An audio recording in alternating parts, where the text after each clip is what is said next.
شجاع قبیلہ ہو، بہادر قبیلہ ہو، مولائے کائنات عبد کرنا چاہتے ہیں، مگر ہر قبیلے میں نہیں، بہادر قبیلہ ہو، شجاع قبیلہ ہو، جبکہ مولا علی کو بیٹی لینا ہے، دینا نہیں ہے۔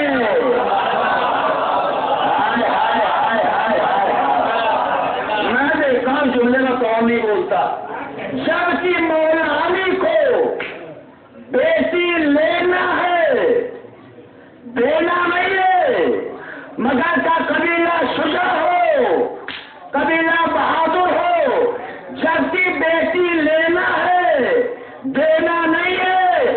اب ان جاہلوں کو کون سمجھائے جو بزدل قبیلوں سے بیٹی لیتا نہیں، وہ کسی بزدل کو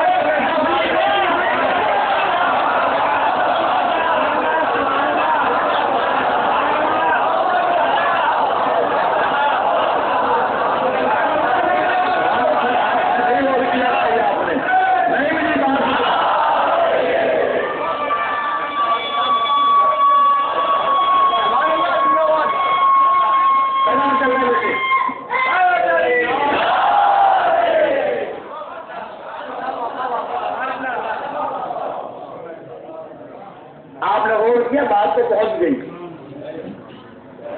شجاع قبیلہ ہو، مقصد بیان کیا کیوں میں عرض کرنا چاہتا ہوں، اس لیے تاکہ اللہ مجھے شجاع بیٹا دے، اور ایسا بیٹا کہ عالم ولدی حسین فی کربلا، جو کربلا میں لال حسین کی نصرت کر سکی۔ بڑے القاب ہیں آپ کے، بڑے القاب ہیں، انہی القاب میں سے ایک لقب ہے آپ کا غازی،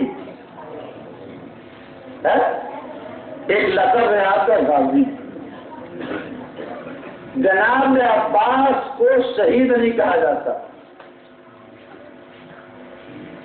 جب بھی یاد کیا جاتا غازی عباس یا عباس غازی، جب کہ جناب عباس جو وہیں شہید ہوئے کیا سب ہوئے ہیں، مگر جب بھی یاد کیا جاتا غازی عباس یا عباس غازی، سوال یہ ہے کہ جناب عباس کو شہید کیوں نہیں کہتے، کہ غازی کیوں کہتے ہیں؟ علی اکبر شہید اور محمد شہید، قاسم شہید، سب شہید، اور وہی جناب عباس بھی شہید میں نہ ہوئے ہیں، تو سبب کیا ہے کہ جناب عباس کو غازی کہتے ہیں، شہید نہیں کہتے؟ میں سبب اس وقت سناؤں گا جب مجمع زوردار سلوات پڑے گا۔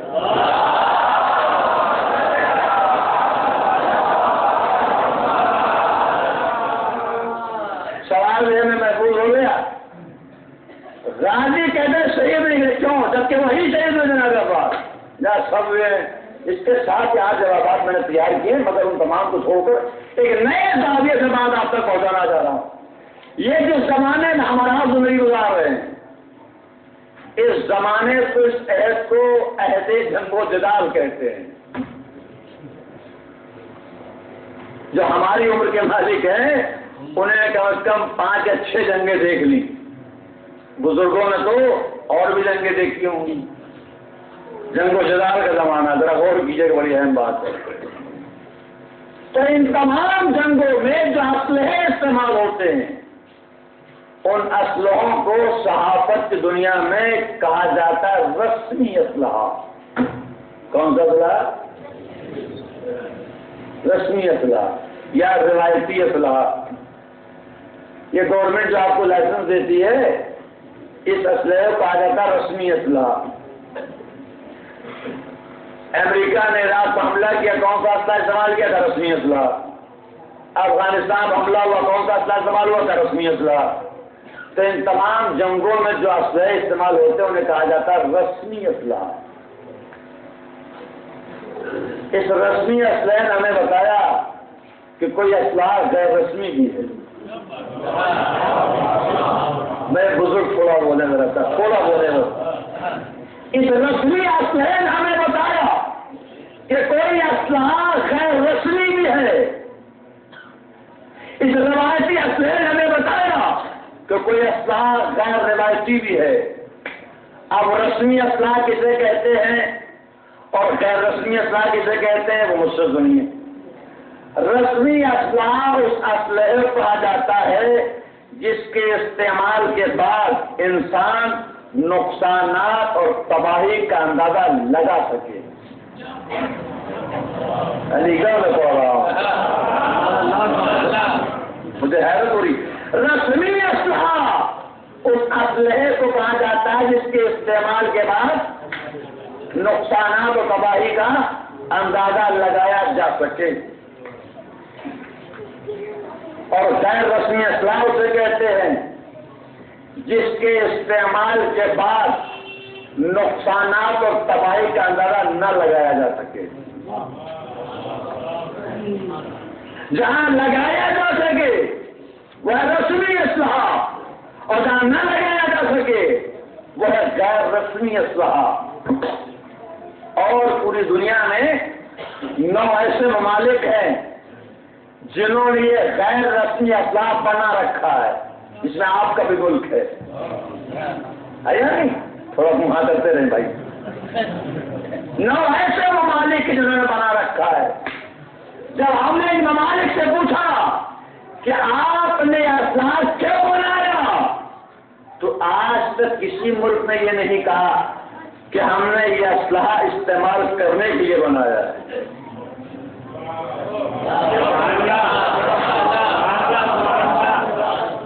دیکھیے میری ہر ایک پر نگاہ رہتی ہے، جو بولتا ہے وہ بھی، جو نہیں بولتا اس کو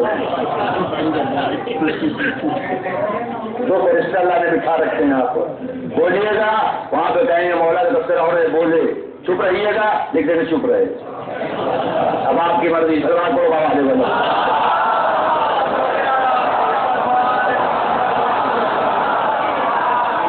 اب آپ کی مرضی ہے۔ تو کہا رسمی ہے، سب لوگوں کی بڑی ہمت ہے، کسی ایک نے آج تک یہ نہ کہا کہ ہم نے یہ اسلحہ استعمال کرنے کے لیے بنایا ہے۔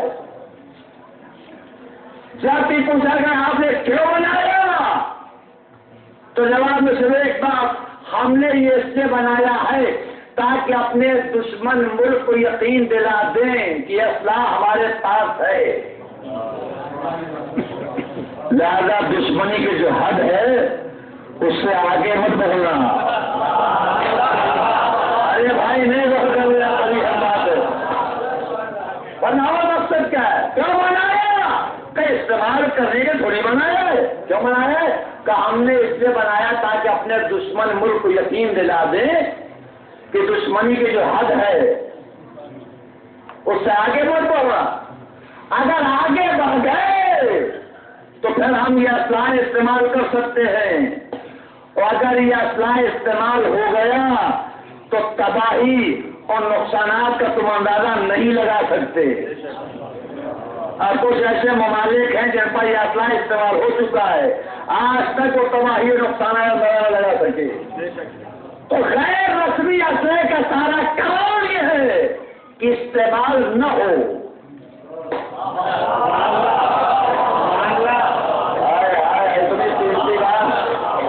سستے انداز میں سن لیا آپ نے، ہر غیر رسمی اسلحے کا کمال یہ ہے کہ استعمال نہ ہو۔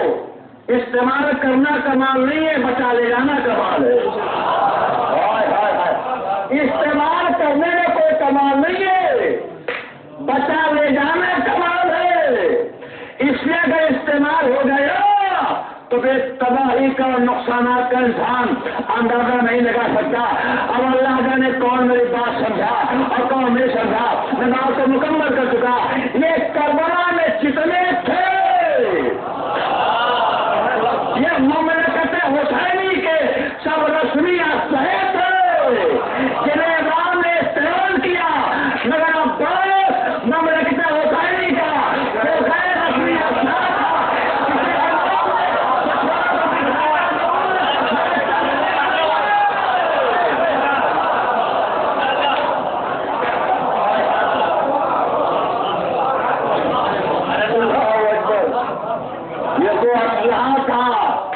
کسی امام نے تو شونوں کو دکھایا ضرور ہے مگر چلایا نہیں ہے، استعمال نہیں کیا، استعمال نہیں کیا۔ اور اے میرے عزیزو، ہر غیر رسمی اسلحہ اس وقت تک غیر رسمی کہلاتا ہے جب تک کوئی ملک اس سے بہتر اسلحہ نہ بنا لے۔ بہت بڑی بات میں نے کہی، آپ نے غور نہیں کیا۔ ہر غیر رسمی اسلحہ اس وقت تک غیر رسمی کہلاتا ہے جب تک کوئی ملک اس سے بہتر نہ بنا لے۔ جس دن اس سے بہتر بن گیا اس دن وہ کہلائے گا غیر رسمی، یہ بن جائے گا رسمی۔ ارے آپ تو بولے آپ، وہ کہلائے گا غیر رسمی، یہ بن جائے گا رسمی۔ اب بس اس وقت تک غازی کہلائیں گے جب تک دشمن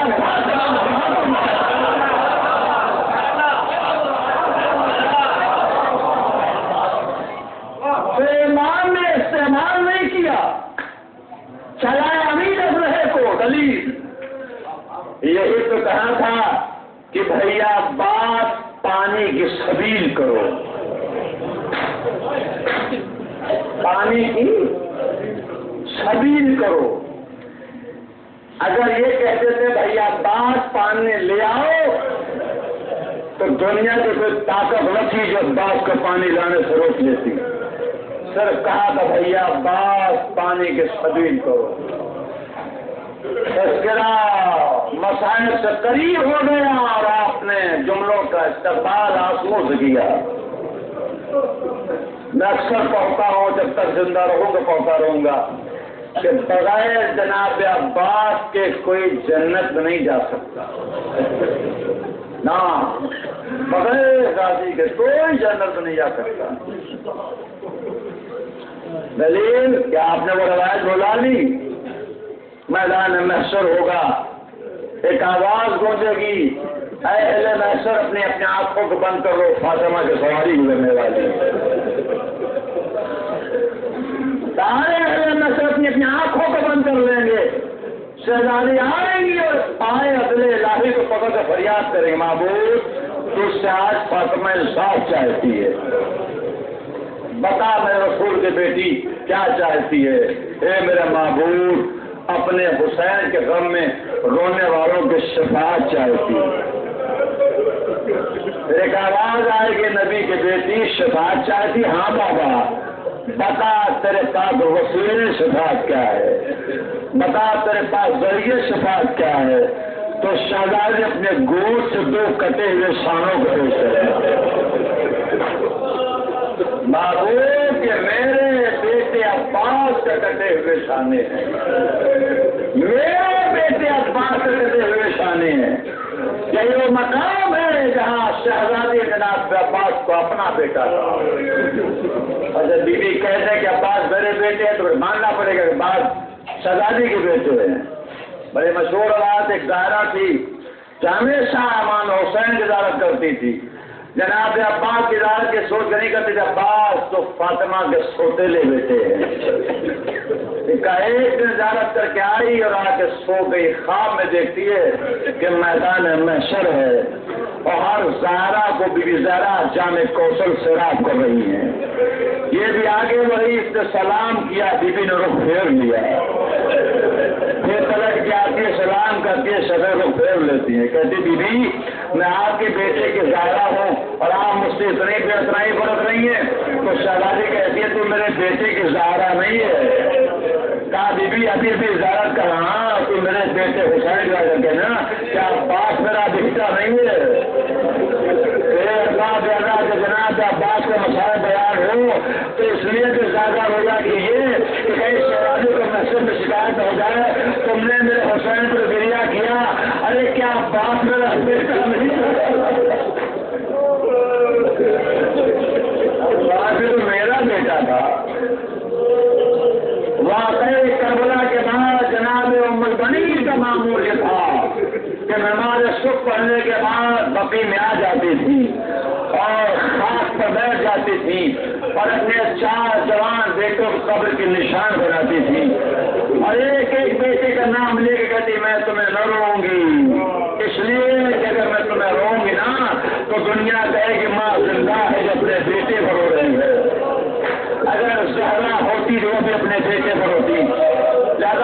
بنی جب گریا کرتی پھر کہتے واہ حسین واہ مظلومہ واہ حسین، ایک دن آئی واہ حسینہ کہہ کے رو رہی تھی کہ کیا دیکھتی ہے گوشے سے کسی بیوی کے رونے کی آواز آ رہی ہے، وہ کہی واہ باسا واہ باسا، عمر بنی ہوتی ہے بیوی روئیے، رونا آپ کا حق ہے، بچنے کو دارش ہے، کعبہ پاک کا نام لے کے روئیے، اور بیوی نے خدا نے کہا پڑھ لیا، اے عمر بنے، ارے تم نے ہمیں نہیں پہچانا، میں کوئی اور نہیں، اسے اٹھائے تو کیا ایک ایسے ممکن ہو تم میرے بیٹا اٹھا کے گریا کرو، ارے کیا بلا میرا بیٹا نہیں ہے، آواز گریا بلند ہے، اللہ ان آنکھوں کو اپنی رحمتیں نازل فرمائے، بس اٹھا ٹکڑے مسائل کا سوئیوں مسجد تمام ہو، لکھا ایک نبی وقت آیا کہ جناب عباس آئے اور آنے کے بعد کہتے مولا ہمیں بھی اجازت دیجیے، کہا بھیا عباس کہاں جانے دے رہا تھا، کہا مولا مقتل، کہا بھیا تمہیں اجازت نہیں ملے گی، مولا کیوں، کہا اس لیے کہ تم میرے لشکر کے علمدار ہو، جب کہا تم میرے لشکر کے علمدار ہو تو لکھا جناب عباس ایک بار دائیں طرف دیکھا، ایک بار بائیں طرف دیکھا، امام نے پوچھا بھیا یہ دائیں اور بائیں طرف کیا دیکھ رہے ہو، تو جناب عباس نے کہا مولا میں وہ لشکر دیکھ رہا جس کا میں علمدار ہوں، وہ لشکر کہاں رہا، وہ دیکھیے میرے لشکر کے سارے سپاہی پر کٹا کے سو گئے، اب وہ لشکر کہاں رہا، تو امام نے جواب بدل دیا بھیا عباس تمہیں اس لیے اجازت نہیں ملے گی کہ تم محل حرم کی حارس ہو، جب اجازت نہ ملی تو جناب عباس آئے آنے کے بعد ایک خیمے کے سامنے بیٹھ گئے اور سر جھکا کر یہ سوچ رہے تھے کہ مولا سے اجازت کیسے لی جائے، میں ایک بار جناب عباس کو محسوس کیا کہ کوئی بچی ہے جو اپنے ننے انگلیوں کے بالوں میں ڈال کر چچا کیا آپ کو پتا نہیں ہے کہ آپ کی بھتیجی پیاسی ہے، چچا کیا آپ کو معلوم نہیں کہ سکینہ پیاسی ہے، جناب عباس نے سر اٹھایا بیٹی پیاسی ہے، کیا چچا زبان پر کانٹے پڑ گئے ہیں، کیا بیٹی جا اپنے مشق لے گیا، بچی چھوڑ کر آئی اپنے مشق لے کے آتی ہے، چچا کے حوالے کر دیا، جناب عباس نے ایک ہاتھ مشق لیا اور گود میں جناب سکینہ کو لیا، لے کے چلے وہاں جہاں امام بیٹھے تھے، جب امام نے سرداز چاہتے دیکھا تو ایک بار امام نے کہا بھیا عباس سفارش بہت اچھی لائے ہوئے،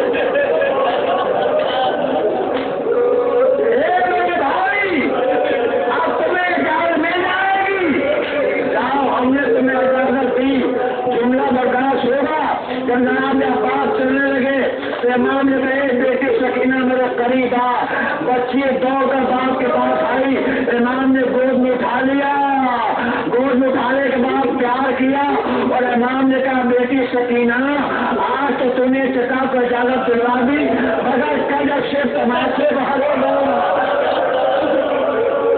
گیا بیٹی چچا بہت یاد ہے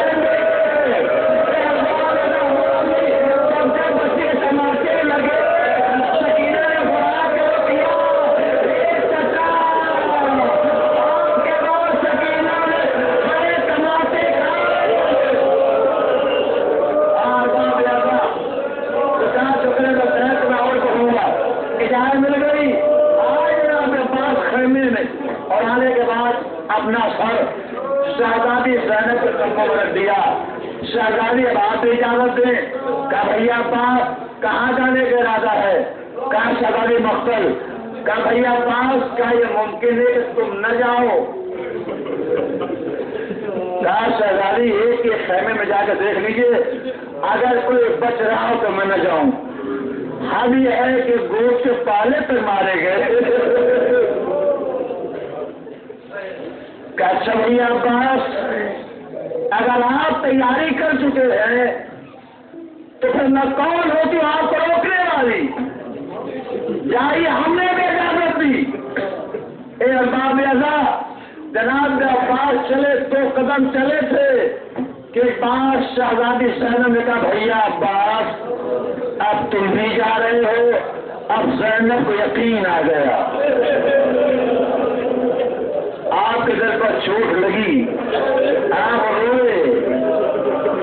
جناب عباس کو قدم رک گئے, پلٹ کے آئے. شہزادی کی اس بات کا یقین آ گیا کہ بھیا عباس تم تیاری کر چکے ہو, میدان میں جانے کے لیے آمادہ ہو. میں تمہیں پرانی باتیں کیا بتاؤں؟ کہ ہمیشہ تک سن نہیں لوں گا, نہیں جاؤں گا. کہا بھیا عباس ہمیں بہت دور مدینہ جانا پڑے گا. کہا شہزادے ساتھ چلوں گا. کہا بھیا بات اس وقت کی ہے جب میں بچی تھی, گود میں بابا کے بیٹھی تھی. ایک دن میرے سر سے نگاہ سڑک گئی تو میرے بابا نے میرے بابو کے بوسے لیے. میں نے پوچھا بابا یہ بابو کے بوسے کا؟